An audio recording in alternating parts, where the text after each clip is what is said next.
ये एक अच्छा क्वेश्चन है। किस तरीके से, देखो ये एक 4 मार्क क्वेश्चन है जो कि बोर्ड एग्जाम 2023 में पूछा गया था, ठीक है। अब यहाँ पर देखो क्या है, इस क्वेश्चन के अंदर 2 क्वेश्चन है। देखो यहाँ पर कहा गया in the given figure AB is one such tangent to a circle of radius 75 centimetre, ठीक है। यहाँ पर जो AB आपको दिख रही है ये क्या है, ये टेंजेंट है जो कि इसके पॉइंट ऊपर है जिसकी रेडियस 75 सेंटीमीटर है, जो कि हमने यहाँ पर मेंशन कर दिया है। और क्या कहा गया, पॉइंट O इसका सेंटर है, ठीक है। ABO ये वाला जो एंगल है वो है 30 डिग्री, ठीक है। PQ is parallel to OA। PQ ये जो दिख रहा है ना, PQ ये वाली लाइन जो है वो इसके पैरेलल है, मतलब ये और ये आपस में क्या है, पैरेलल है। और ये किसी वजह से ही दिया गया है, 2 पैरेलल लाइंस, ठीक है। वो भी आपको आगे पता चलेगा किस लिए दिया गया है। अब यहाँ पर देखो find the length of AB 1 2 3 question पूछे गए हैं एक के अंदर, और दूसरा और करके पूछा गया है, ठीक है। अगर आप इन दोनों में से कोई भी एक क्वेश्चन सॉल्व करते हो तो आपको 4 मार्क्स मिलेंगे, मतलब ये तीनों या फिर ये अकेला, है ना। तो देखो अब क्या करेंगे, हमको इसके अंदर क्या करना है, AB OB और AP, ठीक है। AB मतलब ये पूरा, ठीक है। OB मतलब यहां से लेके ये वाली लेंथ ये पूरी, और AP मतलब हमसे ये वाली लेंथ पूछी गई, ठीक है। तो इसको सॉल्व करने के लिए हम क्या करेंगे, और भी क्या पूछेगा, find the value of PQ की अगर लेंथ पूछी जाएगी अकेले, सिर्फ आपको PQ के लिए अगर क्वेश्चन सॉल्व करना हो तो ये पूरा क्वेश्चन 4 मार्क क्वेश्चन है, और अगर सिर्फ ये तीनों फाइंड करने हो तो भी ये क्वेश्चन 4 मार्क क्वेश्चन है, ठीक है। इसको सॉल्व करने के लिए हमें कुछ बेसिक कॉन्सेप्ट अप्लाई करने होंगे, ट्रिग्नोमेट्री वाले भी और सिमिलैरिटी वाले भी, ठीक है। आपने थेल्स थ्योरम पढ़ा होगा। थेल्स थ्योरम के अंदर आपको ये बताया गया था कि अगर कोई ट्राइंगल जिसके अंदर उसकी किसी भी साइड के पैरेलल कोई साइड दी गई हो, फॉर एग्जांपल ABC और ये, तो BC के पैरेलल आपको PQ साइड दी गई है, ठीक है, ये दोनों पैरेलल हैं, देन थेल्स थ्योरम ये कहती है कि AP upon PB is equal होगा AQ अपॉन QC के, ठीक है। AP अपॉन PB इक्वल होगा AQ अपॉन QC के, ठीक है। इस तरीके से आप this upon this is equal to this upon this कर सकते हो, ठीक है। या फिर ये बड़ी वाली साइड अपॉन में छोटा वाला पार्ट, बड़ी वाली साइड अपॉन में छोटा वाला पार्ट, ये भी कर सकते हो थेल्स थ्योरम की हेल्प से, ठीक है। तो थेल्स थ्योरम को हमें इसके अंदर अप्लाई करना होगा क्योंकि ये पैरेलल लाइन जो है वो इसीलिए गिवन है, ठीक है। बस हमें देखना है कि हमें वो किस जगह पर अप्लाई करनी होंगी, ठीक है। देखो हमारे पास इसका जो क्वेश्चन नंबर पहला है उसको सॉल्व करने के लिए, मतलब AB का वैल्यू फाइंड करने के लिए, ठीक है। OAB ये वाला जो ट्राइंगल आपको दिख रहा है, ठीक है, इसको हम यहाँ पर ध्यान से निकाल लेते हैं बाहर, ठीक है। अब क्योंकि पता है ना रेडियस जो है टेंजेंट पे क्या होती है, परपेंडिकुलर होती है, तो ये हमारे पास एक राइट एंगल ट्राइंगल है OA और B, इसका ये वाला एंगल क्या है, 30 है। क्वेश्चन को सॉल्व करते हैं सबसे पहले तो यही लिख देंगे कि OA जो OA है वो परपेंडिकुलर है AB पर, और ये बताने की जरूरत नहीं है क्योंकि tangent and the radius through the point of contact, ठीक है, through the point of contact are perpendicular to point of contact are perpendicular each other, ठीक है। अब इसके बाद में हम क्या करेंगे, इसके अंदर देखो अप्लाई करेंगे क्या, tan थीटा का वैल्यू, ठीक है। अगर हम इसके अंदर tan अप्लाई करते हैं तो यहां लिखेंगे इन ट्राइंगल OAB, ठीक है। इसके अंदर हम लिखेंगे tan 30। अगर हम tan 30 अप्लाई करेंगे तो tan थीटा का वैल्यू क्या होता है ट्राइंगल की साइड्स के लिए, तो ये होता है परपेंडिकुलर अपॉन बेस, यानी कि tan theta is equal to हो जाएगा OA अपॉन AB, ये हो जाएगा। अब 3 डॉट की हेल्प से ये लिख देना कि tan 30 का जो वैल्यू है वो होता है 1/√3, ठीक है। और ये जो है ये 75 है OA का वैल्यू, इतनी रेडियस है, ठीक है। तो यहाँ पर लिखोगे tan 30 का वैल्यू जो कि 1/√3 हो गया। OA का वैल्यू हमें नहीं, सॉरी हाँ, OA का वैल्यू हमें क्या पता है 75, और AB का वैल्यू हमें फाइंड करना है। AB यहाँ पे जो √3 यहाँ पे जो, तो AB का वैल्यू आ गया 75√3 सेंटीमीटर, ये हमें मिल गया पहला वाला आंसर, ठीक है। तो ये हमारा पहला वाला क्वेश्चन सॉल्व हो गया जिसके अंदर हमें AB की लेंथ फाइंड करनी थी, ठीक है। ये हमारा हो गया सिंपली A पार्ट। अब हमें अगर B पार्ट को सॉल्व करना है, find the value of OB, O से लेके B तक, ठीक है। सेम यही काम करना है इसी वाले ट्राइंगल के अंदर।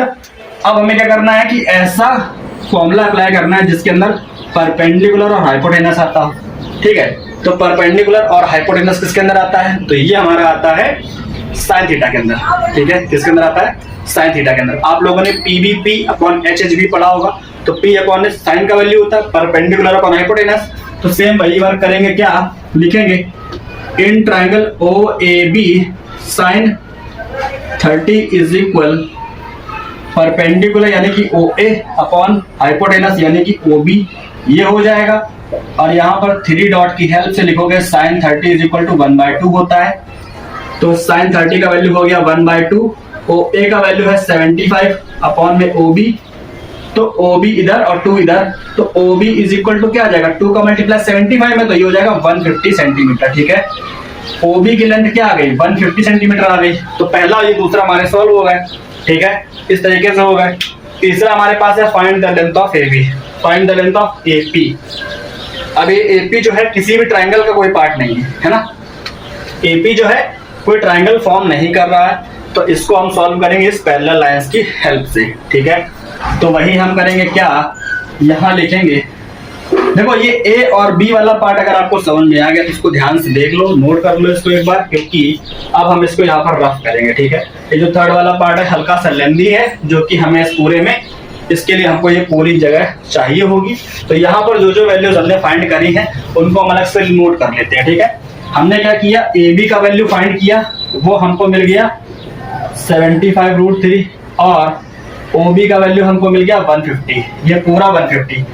ओ ए और ओ की जो है रेडियस है, तो ये तो 75 है ही, और यहां से लेके यहां तक ये है 150, ठीक है। तो ये हमने क्या किया, फर्स्ट और सेकंड सॉल्व कर लिया, थर्ड वाला सॉल्व करना, तो उसके लिए क्या करेंगे, इसको यहां से हटा देंगे, इसको कर देते हैं यहां पर रफ और आते हैं थर्ड वाले पे।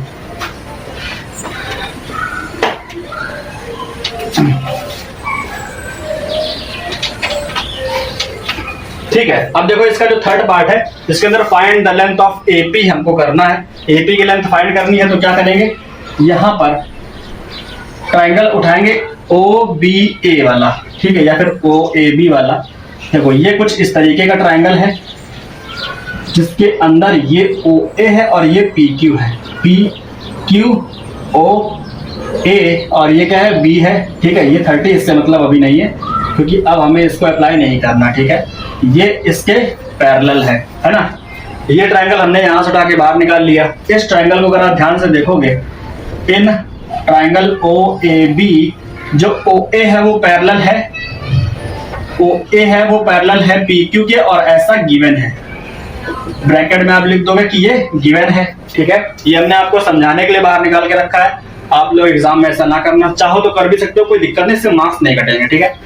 तो ये दोनों क्या है, पैरेलल है। इस वजह से बाय थेल्स थ्योरम हम क्या करेंगे, लिखेंगे this upon this is equal to this upon this, ठीक है। यानी कि ये बी क्यू दिख रहा है, B Q upon O Q is equal to B P upon A P, ठीक है। तो B Q upon O Q is equal to B P upon A P, ये हमने लिखा बाय थेल्स थ्योरम, ठीक है। अब थेल्स थ्योरम तो आप लोगों ने पढ़ी होगी ना, जो आपने ट्रायंगल्स वाले चैप्टर के अंदर थेल्स थ्योरम पढ़ी है, उसी का पार्ट है हमारे पास, ठीक है। थेल्स थ्योरम बोल दो या फिर बेसिक प्रोपोर्शनैलिटी थ्योरम भी बोल सकते हो, ऑब्लिक करके लिख सकते हो BPT, by BPT, basic proportionality theorem, ठीक है। तो इन दोनों के एलसीएम ये लिख सकते हैं। अब यहाँ पर देखो BQ का वैल्यू क्या आपको पता है, क्या आपको BQ या फिर OQ का वैल्यू पता है? तो यहाँ पर देखो जो BQ है, इसका वैल्यू हमको अलग से तो नहीं पता, इसका वैल्यू हमको अलग से तो नहीं पता, लेकिन इतना पता है कि ये 75 है और ये टोटल 150 है, टोटल 150 है और इतना 75 है, तो बचा हुआ भी 75 होगा, ठीक है। और इसका वैल्यू भी 75 है, ठीक है।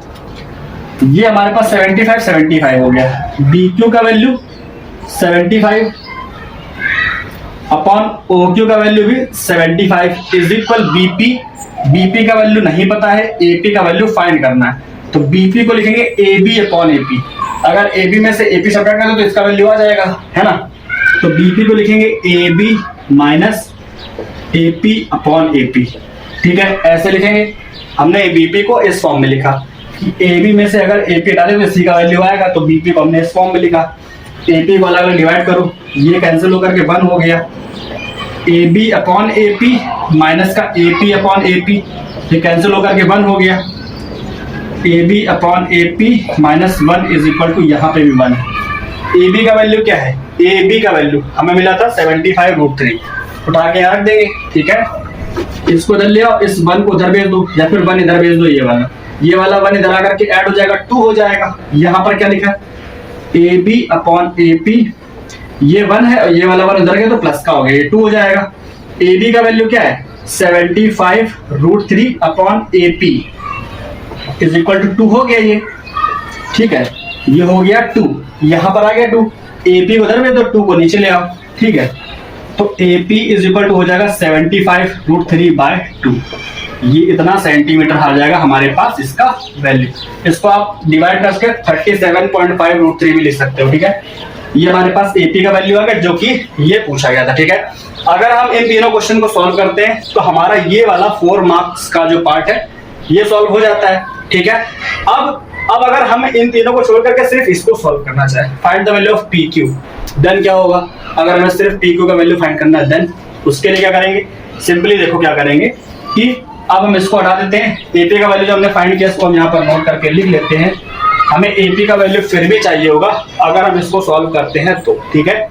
अगर हमें PQ का वैल्यू फाइंड करना है तो हमें यहाँ तक का काम तो करना ही पड़ेगा, इसके बाद कुछ वर्क और करना पड़ेगा। क्या, वो देखो यहाँ पर AP का वैल्यू कितना आ गया, 75√3/2 सेंटीमीटर, ये हमारे पास वैल्यू आ गया AP का। इतना हम यहाँ से हटा देते हैं और अब हम क्या करेंगे, अब हम सॉल्व करेंगे क्या, इस PQ के वैल्यू को, ठीक है। Find the value of PQ। तो PQ का वैल्यू फाइंड करने के लिए हमें क्या करना होगा, हमें सिंपली इस पूरे ट्रायंगल में 2 ट्रायंगल देखने इस पूरे फिगर में, ठीक है। जो आपको OA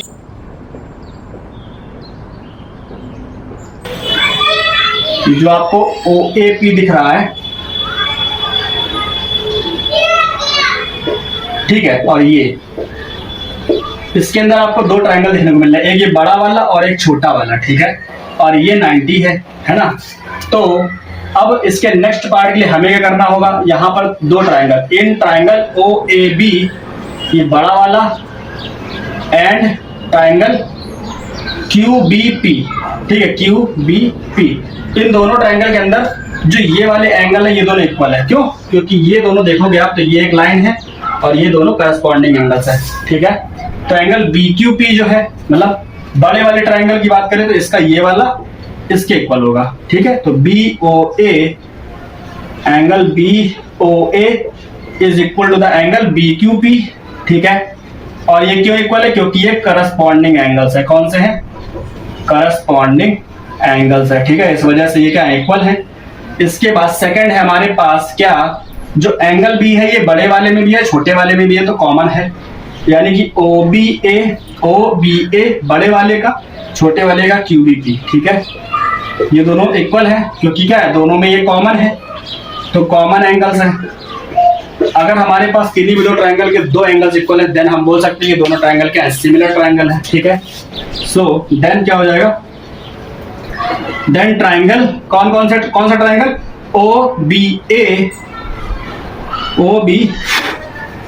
triangle OBA is similar to the triangle QBP, ठीक है। इसके होगा by AA rule of similarity, AA rule of similarity, ठीक है। ये दोनों सिमिलर हो गए। और बाय CPST हम क्या लिख सकते हैं, इनकी साइड्स का रेशियो जो होगा वो भी इक्वल होगा, मतलब OB अपॉन QB is equal to the BA upon BP, और ये इक्वल होगा OA अपॉन QP के, ठीक है, OA अपॉन QP, ठीक है। तो हमें जो है वैल्यू किसकी फाइंड करनी है, PQ की ना। तो PQ यहाँ पर देखने को मिल रहा है, ठीक है। अब हमें PQ तो मिल गया ये PQ, और हमें यहाँ पर किसके वैल्यूज पता है इसके अलावा, BA अपॉन ये AB अपॉन BP। देखो हम इसको और इसको ले लेते हैं, ठीक है। हम क्या करेंगे, इन दोनों पार्ट को सॉल्व करेंगे, यहाँ लिख देंगे बाय CPST, ठीक है। CPXT की हेल्प से हम किन्हीं दो को ले सकते हैं जिनसे हम इनके वैल्यूज फाइंड कर पाएंगे, ठीक है। तो हम इन दोनों को ले लेते हैं, AB upon PB is equal to OA upon PQ, ठीक है। PQ का वैल्यू हमको फाइंड करना है। AB का वैल्यू क्या है? AB का वैल्यू है 75√3, ठीक है। क्या है? 75√3, ठीक है। और यहाँ पर PB का वैल्यू क्या हमको पता है? PB का वैल्यू हमें नहीं पता है, तो उसके लिए क्या करते हैं, देखो एक काम करो क्या कि हम इसको लेते हैं OB अपॉन QB को, ठीक है। OB अपॉन QB इस वाले को ले लो, क्या करते हैं OB अपॉन QB को ले लेते हैं। OB अपॉन QB हमें ऐसा चूज करना है जिससे हमारा वैल्यू आराम से आ जाए, ठीक है। QP इसको PQ लिख दो ना। OB का वैल्यू क्या है? O से लेके B तक ये 150 है, अपॉन QB का वैल्यू QB ये 75 है, इज इक्वल OA का वैल्यू भी 75 है, अपॉन में PQ का वैल्यू में फाइंड करना है, ठीक है। अब क्या करो, 75 2 ये आ गया, अब ये 2 आ गया, PQ इधर भेजो, 2 इधर भेजो, तो क्या आ गया 2 is equal to 75 by PQ, तो PQ इधर 2 इधर, तो PQ is equal to 75 by 2 divide करोगे तो ये हो जाएगा 37.5 सेंटीमीटर, और ये हमारे पास आंसर है इस वाले क्वेश्चन का, ठीक है।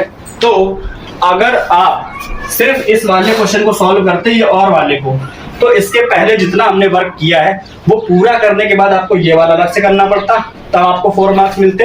और अगर और वाले को ना करते, सिर्फ इतने को सॉल्व करते, ठीक है, तो भी हमें 4 मार्क्स मिल जाते हैं, ठीक है। बस इसमें क्या सहूलियत थी कि अगर आप इस वाले को सॉल्व कर रहे होते तो हो सकता है ये तीनों में से कोई तीनों लेंथ ना फाइंड करनी पड़ती, ठीक है।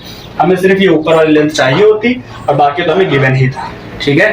तो ये हमारे पास रहा इस वाले चैप्टर का क्वेश्चन नंबर 3, जो कि मेरे ख्याल से बहुत अच्छा क्वेश्चन था और थोड़ा सा लेंथी भी था, 4 मार्क क्वेश्चन था, तो उसी टाइप का ये हमारे पास रहा भी क्वेश्चन, ठीक है। अगर ये लेक्चर अच्छा लगा तो अपने दोस्तों के साथ शेयर करना, चैनल को सब्सक्राइब करना, और जो भी बच्चे आपके साथ में पढ़ते हैं उनको जरूर भेजना, क्योंकि ये क्वेश्चन सारे ही बोर्ड एग्जाम में पूछे हुए क्वेश्चन है और इंपॉर्टेंट क्वेश्चन है, ठीक है। तो आज के लेक्चर के लिए इतने रखते हैं, मिलते हैं इसके नेक्स्ट लेक्चर में नए टॉपिक के साथ। तब तक के लिए गुड बाय, ठीक है। जिन बार मौज करो और पढ़ते रहो और इन क्वेश्चन को जरूर सॉल्व करना।